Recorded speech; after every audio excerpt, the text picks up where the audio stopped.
এই শুনছো, আজকে তো মার জন্মদিন, তোমার তো মনেও নেই। মার জন্য বাজার থেকে কি এনেছি দেখো। কই কি নিয়েছো দেখি? এই দেখো, মার জন্য একটা সোনার আংটি এনেছি। এটা সত্যি সত্যি সোনার আংটি দেখছি। তোমার তো আর মনে নেই মার আজকে জন্মদিন। ঠিক আছে চলো, এই আংটিটা আমি মার দোকানি। ঠিক আছে চলো। ও মা, হ্যাপি বার্থডে। হ্যাপি বার্থডে মা।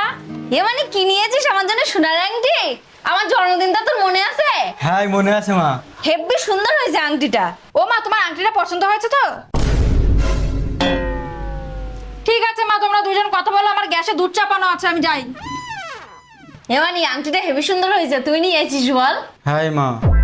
ঠিক আছে তুমি আংটিটা দেখো, আমি একটু বাইরে যাচ্ছি, বাইরে কাজ আছে আমার।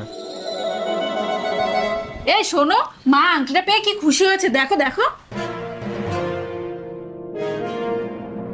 হ্যালো অনামিকা, আজকে তো আমার জন্মদিন। তোর দাদা জানিস আমার একটা সোনার আংটি গিফট করেছে, আর তোর বৌদি একবারও তো আমার উইশও করেনি।